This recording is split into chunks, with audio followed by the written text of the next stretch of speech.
So, fellas, you probably already know about the range with these bots, right? But what I didn't know is that there was actually a far better way to train your aim. And I don't mean kovaaks either, this is in-game. So, if you're looking to improve your aim, then just keep watching. Basically, this kind of gets skipped over, because if you skip the tutorial for the start of the practice range, you actually won't find out where this is. But if you come down these stairs down here, and take a left, straight down here, you'll see that there's a place that you can fall into. And this is actually called the range. Now there's a lot of reasons that this is really good. For starters, if we come over here to the parameters and we press G, we can find that instead of having the Galacta bots, we can actually fight any hero in the game right now. But this is actually really useful because they've all got different like head heights and hitboxes, and it's much better to be practicing on a proper player than something like the Galacta bot, which is really wide and easy to hit. So let's start out slow, right? So we'll choose someone like Venom. Venom's quite good because he's chunky, right? So it's easier to hit the shots. But you also get adjusted to his head height as well. So you can find out what level to aim to actually get a headshot. So our first setting is generate type. So we can have it fixed so it stays on this grid of 20 meters and it does not leave it. Or we can press random. Then we'll have to move our mouse around a little bit more and get our arm warmed up, which is actually quite good. But for now I'm going to leave it on fixed. I'm going to leave the distance on 10 to 20 meters. It really is preference, but 20 meters is quite good just for like practicing close range combat. And then as you can see, we have static dynamic movement, but I'll show you what that does in a minute. So if we hit apply now, and then press ESC, come back to the control, which is just on the left of that, press G to start. What will actually happen is it will spawn a ton of enemies. So you've got 3 Venoms right here, and you can practice perfectly where the head is without missing, which is actually really useful because you can do that for characters with smaller hitboxes, like I said earlier. And then if you practice getting headshots only, you're going to feel a lot more efficient with a bow, or even just any weapon, to be honest.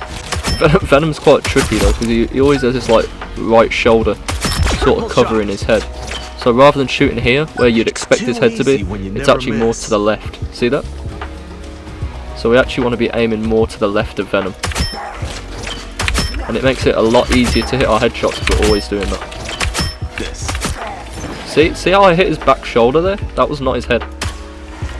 So once we've got comfortable doing that, we can actually come back over to the parameters, press G, and what we're going to do is turn on static / dynamic movement. And we're going to leave it on horizontal for now. I'm going to leave the movement speed to normal. But what we're going to do to practice our aim a little bit better with Hawkeye is we're going to choose a character with a smaller hitbox. So something like Spider-Man. Spider-Man's got a really small hitbox, so it's much harder to hit. So if we hit apply again, and then we hit control switch, press G, it's going to do the exact same thing that it did last time. So as you can see, it spawned in some enemies, but now they're actually moving left and right. So now it's a little bit harder to hit your headshots, a little bit harder to practice. And the more you do this, the better you'll get at it.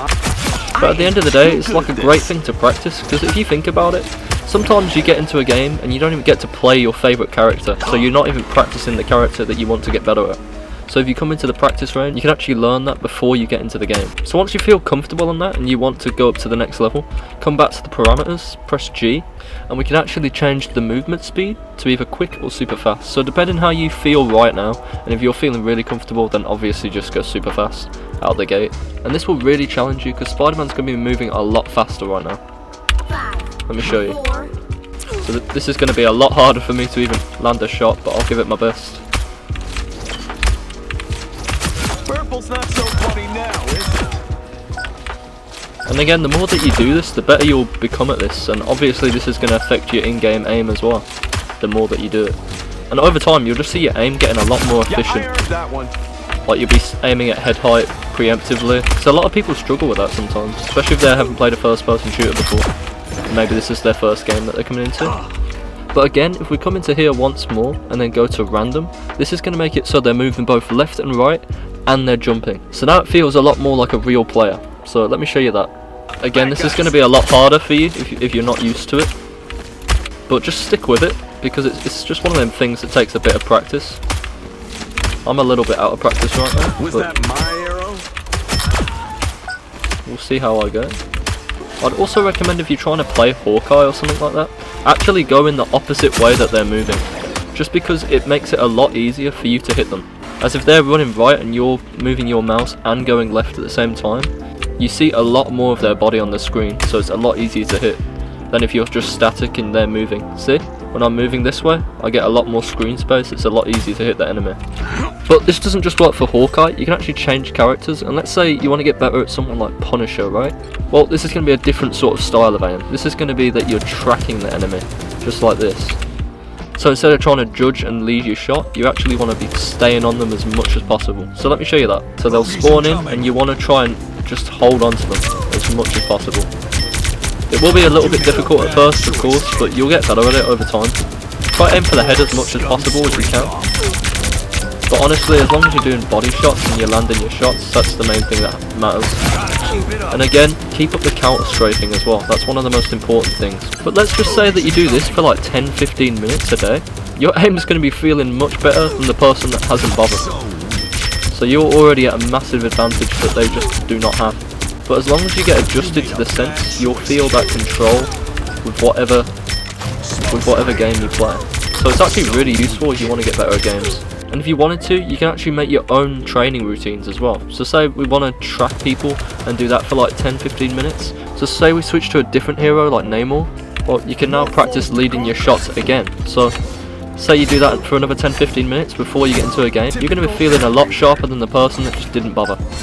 But boys, that's not all, because if we leave the game right now, press change mode and then press conquest, we'll actually be loaded into this game. And this game mode's basically a deathmatch, so now you're practicing on real players and you're actually warming up your aim. And then once you've loaded into deathmatch, well, you're practicing against real players. So obviously it's going to be a little bit harder to hit people, but it's a lot more rewarding because you're just going to improve that much more. Because if you just stay at the same sort of level, you'll never improve at this game. But honestly, if you just do 10-15 minutes of this, just before you play competitive, you'll see so much improvement. Especially if your aim isn't the best right now. Give it a week or so, you're going to feel really sharp. But there's not much point in being good at aiming if you're getting 10 frames per second. So click up there and I'll show you how I doubled my frame rate. Have a good one.